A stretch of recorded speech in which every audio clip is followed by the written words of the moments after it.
Hello বন্ধুরা, স্বাগত জানাই এইচ স্টাডি চ্যানেলে। তোমরা যারা পঞ্চম শ্রেণীতে পড়ছো অর্থাৎ ক্লাস 5-এ পড়ছো, তোমাদের জন্য ভিডিও ভীষণ গুরুত্বপূর্ণ। ক্লাস 5-এর তৃতীয় পর্যায়ক্রমিক মূল্যায়ন অর্থাৎ থার্ড সেমেস্টার এক্সামের বাংলা বিষয়ের প্রশ্নপত্র ও তার অ্যান্সার নিয়ে আলোচনা করব। আজকের ভিডিওতে সম্পূর্ণ দেখো, সমস্তটাই তোমাদের পরীক্ষায় কম পেজে তোমরা লিখে আসতে পারবে। তোমাদের পরীক্ষায় সব মিলিয়ে নাম্বার আসবে পূর্ণমান 50, ঠিক আছে। আর তোমাদের সময় পাবে 1 ঘন্টা 30 মিনিট। তো চলো আমরা তোমাদের প্রশ্নপত্র অ্যান্সার সহ দেখিয়ে দিই। প্রথম প্রশ্ন দেখো কি বলেছে, একের দাগের সঠিক উত্তরটি নির্বাচন করে লেখো। তোমাদের 6টি রয়েছে। প্রথম দিকে দেখো কি বলছে, মুকুট হয়ে ঝাঁক বেঁধেছে লক্ষ্য, রূপোর মাছ, সোনার মাছ, ইলিশ মাছ না হীরের মাছ। তোমরা অপশন লিখবে হীরের মাছ। মুকুট হয়ে ঝাঁক বেঁধেছে হীরের মাছ। তার পরবর্তী প্রশ্ন দেখো কি বলছে, না রে না ভাই, তোমার সঙ্গে আর আমি চাষ করতে যাব না, তুমি বড্ড দাস, চালাক, ঠকাও, দুষ্টু না চতুর। না ভাই, তোমার সঙ্গে আমি চাষ করতে যাব না, তুমি বড্ড ঠগাও। ঠগাও হবে সঠিক অ্যান্সার। চলো পরবর্তী প্রশ্নটা দেখে নিই। পরবর্তী প্রশ্ন দেখো কি বলছে, ফণী মনসা দ্বিতীয়বার বনের পরীর কাছে কিসের পাতা চেয়েছিল? সবুজ পাতা, সোনার পাতা, কাচের পাতা না রূপোর পাতা? তো সঠিক অ্যান্সারটা হবে কাচের পাতা চেয়েছিল। ফণী মনসা দ্বিতীয়বার বনের পরীর কাছে কাচের পাতা চেয়েছিল। চলো পরবর্তী প্রশ্ন দেখে নাও। পরবর্তী প্রশ্ন দেখো কি বলছে, ওপারেতে বৃষ্টি এলো, ড্যাশ গাছপালা, দূরেতে ভিজছে সবুজ না ঝাপসা গাছপালা? তো কি গাছপালা? ওপারেতে বৃষ্টি এলো, ঝাপসা গাছপালা হবে সঠিক অ্যান্সার। চলো পরবর্তী প্রশ্নটা দেখে নাও। পরবর্তী 5 দাগের প্রশ্ন কি বলছে, মাস্টারদার প্রকৃত নাম সূর্য সেন, রবিদাস, সূর্যদাস না কালিদাস? তো মাস্টারদার প্রকৃত নাম হলো সূর্য সেন। এ ছিল সঠিক অ্যান্সার। চলো পরবর্তী প্রশ্নটা দেখে নাও। পরবর্তী প্রশ্ন কি বলছে, তাল নবমীর ব্রত ছিল রবিবার, শনিবার, মঙ্গলবার না বুধবার? তো তাল নবমীর ব্রত ছিল মঙ্গলবার হবে সঠিক অ্যান্সার, ঠিক আছে।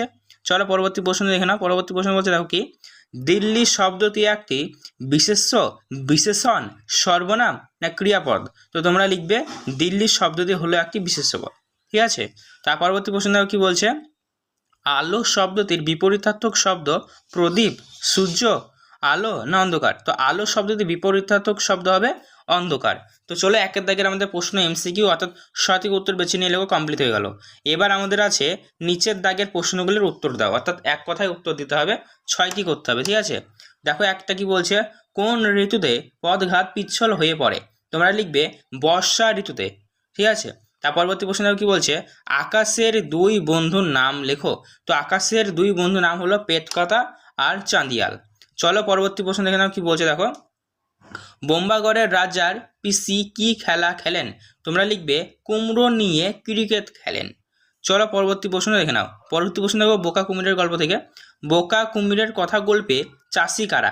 তো তোমরা লিখবে বোকা কুমিরের কথা গল্পে চাষি হচ্ছে কুমির ও শিয়াল। কি? কুমির ও শিয়াল। চলো পরবর্তী প্রশ্ন দেখে নাও কি বলছে। পরবর্তী প্রশ্ন দেখো 5 দাগের কি বলছে, বিপরীত শব্দ লেখো, ঐক্য আর মৃত্যু দিয়েছে। তো ঐক্যর বিপরীত শব্দ হবে ঐক্য, আর মৃত্যুর বিপরীত শব্দ হবে জন্ম। আশা করি বুঝতে পেরেছো। চলো পরবর্তী প্রশ্ন দেখে নাও।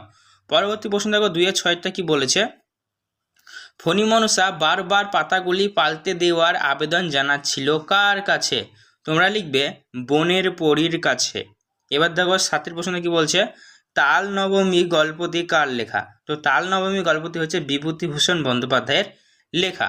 চলো পরবর্তী প্রশ্ন দেখে নাও। পরবর্তী প্রশ্ন দেখো কি বলছে, দুটি উত্তম পুরুষের উদাহরণ দাও। তো দুটি উত্তম পুরুষের উদাহরণ তোমরা কি কি লিখতে পারো? লিখবে আমি, আমরা ইত্যাদি, তাহলে হয়ে যাবে। তার পরবর্তী প্রশ্ন দেখো কি বলছে, 9 জায়গাতে বলছে পুরুষ নির্ণয় করো, তুই ওরা। তো পুরুষ নির্ণয় করতে বলছে, তুইটা কি হবে? দেখো তুই হবে মধ্যম পুরুষ আর ওরা হবে প্রথম পুরুষ। এবার দেখো আমাদের 2 দাগের প্রশ্ন অ্যান্সারগুলো সব কমপ্লিট হয়ে গেল। এবার আমরা 3 দাগে চলে আসবো। 3 দাগেতে দেখো কি বলছে, নিচের প্রশ্নগুলির সংক্ষিপ্ত উত্তর দাও। যে কোনো 2টি করতে হবে, 2 গুণ 2 সমান 4 নাম্বার রয়েছে। প্রথম প্রশ্ন দেখো কি বলছে, প্রেমেন্দ্র মিত্রের লেখা 2টি বইয়ের নাম লেখো। তো প্রেমেন্দ্র মিত্রের লেখা বইয়ের 2টি বইয়ের নাম তোমরা লিখবে সাগর থেকে ফেরা ও হরিণ চিতাচিল, ঠিক আছে। আচ্ছা বুঝতে পেরেছো। চলো পরবর্তী প্রশ্ন দেখে নাও। পরবর্তী প্রশ্ন দেখো 3-2 দাগের কি বলছে, কে কিভাবে জ্যোতি পিসিমাকে তাল জোগাড় করে এনে দিয়েছিলেন? তো কে কিভাবে জ্যোতি পিসিমাকে তাল জোগাড় করে এনেছে? প্রশ্ন আনসারটি তোমরা দেখো কীভাবে লিখবে, ক্ষুদিরাম ভট্টাচার্যের ছেলে গোপাল বর্ষার ভোরে দিঘির ধারতে তাল পুকুরের তালের বন থেকে তাল কুড়িয়ে এনে জ্যোতি পিসিমাকে দিয়েছিলেন, ঠিক আছে। আশা করি বুঝতে পেরেছ। চলো পরবর্তী 3 দাগের প্রশ্ন দেখো কি বলছে, আকাশের দুই বন্ধু গল্পে আকাশ কিভাবে দুটি ঘড়ির বন্ধু হয়ে উঠল? তোমরা লিখবে এইভাবে, আকাশ আকাশে কোনো লড়াই নেই, কোনো বাধা নেই, নিজের মতো ভাসতে পারা যায়, তাই আকাশে উড়ে যাওয়ার ঘড়ির দুটির মধ্যে বন্ধু হয়ে গেল। ঠিক আছে, আশা করি বুঝতে পেরেছো। আমাদের 3-এর দাগেরগুলো কমপ্লিট হয়ে গেল। এবার আমরা 4-এর দাগেরগুলো করব। 4-এর দাগেরগুলো দেখো কি বলছে, নিচের যে কোনো 2টি প্রশ্নের উত্তর দাও, নিজের ভাষায় লেখো। 5 নম্বর করে রয়েছে, তাই 5 গুণ 2 সমান 10 নম্বর এখানে রয়েছে, তোমাদের যে কোনো 2টি করতে হবে।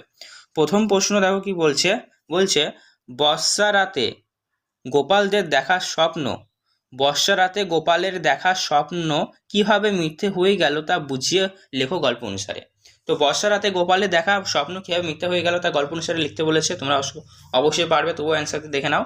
লিখবে, তাল নবমীর দিন সকাল থেকে গোপাল দরজার সামনে কাঠের গুঁড়ির ওপর ঠায় বসে রইল।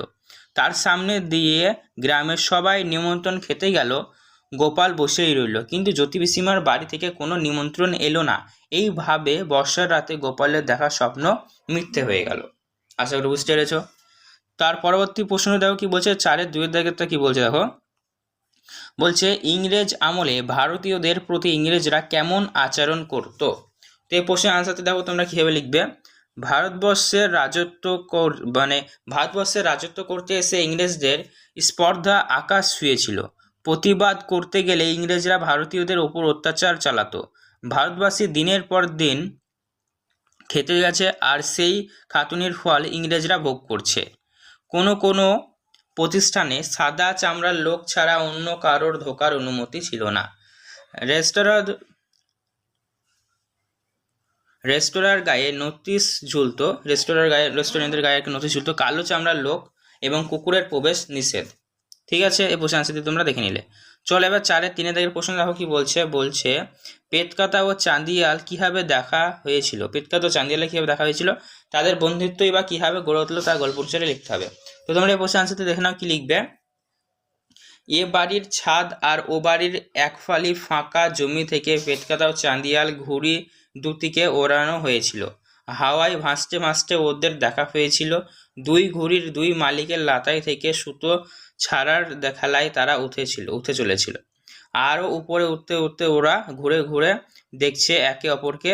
তারা আর চোখে দেখতে থাকে, দেখতে দেখতে তারা দুলছে আর ভাবছে তারা যেন কত দিনের বন্ধু। তোমরা এখান থেকে অবধি লিখবে, তাহলে প্রশ্ন আনসারটি কমপ্লিট হচ্ছে। আশা করি বুঝতে পেরেছ। চলো 4-এর দিকের প্রশ্নটা দেখে নাও কি বলছে দেখো, বোম্বাগড়ের রাজা কবিতা সম্পর্কে 5টি বাক্য লেখো।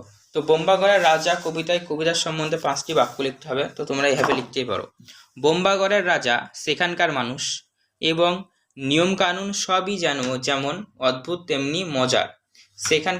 একটি লাইন এখানে হয়ে গেল। ঠিক আছে, তারপরে লিখবে, সেখানকার রাজা অসমর্থ ভাজা ছবির ফ্রেমে বাঁধিয়ে রাখেন। এই রাজার রানী দিনরাত মাথায় বালিশ বেঁধে রাখেন। রানীর দাদা পাউরুটিতে পেরেক ঠোকে, সর্দি হলে দিগবাজি খায়। তারা জ্যোৎস্না রাতে পায়ে পরার আলতা চোখে মাখে। এছাড়াও পণ্ডিতেরা তাকে দাগ টিকিট মারে। ঠিক আছে, রাজার বিছানায় শিরীষ কাগজ পাতা থাকে। রাজা তার রাজসভায় অদ্ভুত রকমভাবে হুক্কা হুয়া বলে চিৎকার করেন। আবার রাজার কোলে বসে মন্ত্রী কলসি বাজায়। রাজার সিংহাসনের ভাঙা বোতল শিশি ঝোলানো থাকে। রাজার পিসি কুমড়ো নিয়ে ক্রিকেট খেলে। হুঙ্কার মালা পরে রাজার কাকা নাচে। তো এই প্রশ্নটা তোমাদের হয়ে গেল 5 নম্বরে, যে কোনো দুটি করতে বলেছে, তোমরা যে কোনো দুটি করতেই পারো।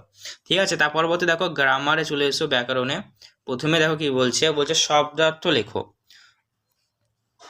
দিয়েছে শব্দার্থ কি, দৌরাত্রি দিয়েছে আর নোনতা দিয়েছে। তো শব্দার্থ লেখো, দৌরাত্রি তোমরা লিখবে দুরন্তপনা, আর নোনতা দিয়েছে, নোনতা লিখবে তোমরা লবণাক্ত লিখবে। ঠিক আছে, তার পরবর্তী দেখো পদ পরিবর্তন দেওয়া হয়েছে, বলছে মাটি দিয়েছে আর ত্যাগ দিয়েছে। ঠিক আছে, তো মাটির পদ পরিবর্তন হবে মেটো হবে, আর ত্যাগের পদ পরিবর্তন তক্ত হবে। ঠিক আছে, তার পরবর্তী দেখো বাক্য রচনা দিয়েছে। বাক্য রচনা খুবই সহজ দিয়েছে, স্কুল দিয়ে বাক্য রচনা করতে বলেছে। তো স্কুল দিয়ে বাক্য রচনা কি লিখবে, আমি আমার স্কুলকে খুব ভালোবাসি, লিখতে পারো স্কুল দিয়ে যে কোনো বাক্য রচনা। তোমাদের আরও যদি ভালো লিখতে পারো লিখবে স্কুল দিয়ে বাক্য রচনা, খুবই সোজা। তারপর দেখো সন্ধি বিচ্ছেদ করতে বলেছে। সন্ধি বিচ্ছেদ লেখা আছে পরিচ্ছেদ আর রয়েছে তরুচ্ছায়া রয়েছে। তো তো পরিচ্ছেদে সন্ধি বিচ্ছেদে তোমরা লিখবে পরি প্লাস ছেদ, পর ঐশী পরি প্লাস ছেদ। আর তরুচ্ছায়া শব্দ এই সন্ধি বিচ্ছেদ তোমরা লিখবে তরু প্লাস ছায়া, তরুচ্ছায়া। ঠিক আছে, আশা করি বুঝতে পেরেছো। চলো এবার 9 দাগের প্রশ্নটা দেখে নাও কি বলেছে। বলছে লিঙ্গ কাকে বলে উদাহরণ দাও। তো লিঙ্গ কাকে বলে তোমরা দেখে নাও, লিখবেই হবে যে বিশেষ্য বা সর্বনাম শব্দের দ্বারা স্ত্রী অথবা পুরুষ, স্ত্রী ও পুরুষ উভয়ই অথবা স্ত্রী পুরুষ কাউকেই বোঝায় না তাকে ক্লিপ লিঙ্গ তাকে লিঙ্গ বলে। ঠিক আছে, যেমন বাবা, মা, শিশু, আর অন্যান্য কিছু বলতে পারো তোমরা। ঠিক আছে, গাছপালা কাউকেই বোঝায় না, কোনো লিঙ্গই নাই। তো দেখো এবার দেখো 10 নম্বরতে দেখো কি বলছে, বচন বলতে কি বোঝো উদাহরণ দাও। তো প্রশ্ন আনসার তোমরা লিখবে যে বৈশিষ্ট্য দ্বারা কোনো বিশেষ্য বা সর্বনাম পদের সংখ্যা বজায় থাকে তাকে বলে বচন। যেমন বইটি, ঠিক আছে, সংখ্যা নির্দেশক করছে। তারপর দেখো 11 নম্বর প্রশ্নটা কি বলছে, প্রথম পুরুষ কাকে বলে। তোমরা লিখবে ব্যক্তি শ্রোতা ছাড়া বাক্যের কোনো তৃতীয় ব্যক্তি বা বস্তুর নামের বদলে যে সর্বনাম পদ ব্যবহার করা হয় তাকে প্রথম পুরুষ বলে, যেমন সে, তিনি, তারা ইত্যাদি। চলো এবার দেখো 12 নম্বর প্রশ্নটা কি বলছে, ক্লিব লিঙ্গ কাকে বলে উদাহরণ দাও। তো প্রশ্ন আনসারে তোমরা দেখো কি লিখবে, যে শব্দের দ্বারা নারী বা পুরুষ কোনোতেই বোঝায় না, মানে যে শব্দ দ্বারা নারী বা পুরুষ বা স্ত্রী কোনো কিছুই বোঝায় না তাকে ক্লিপলিঙ্গ বলে, যেমন ঘর, বাড়ি। ঠিক আছে, তার পরবর্তী প্রশ্ন দেখো কি বলছে, বিপরীত শব্দ লেখো। বিপরীত শব্দ লিখতে বলেছে ঘন আছে, কুটিল আছে, আবহান আছে, আর অনুকূল আছে। তো তোমরা ঘন লিখবে পাতলা, কুটিল লিখবে সরল, আর আবহান লিখবে বিসর্জন, আর অনুকূল লিখবে প্রতিকূল।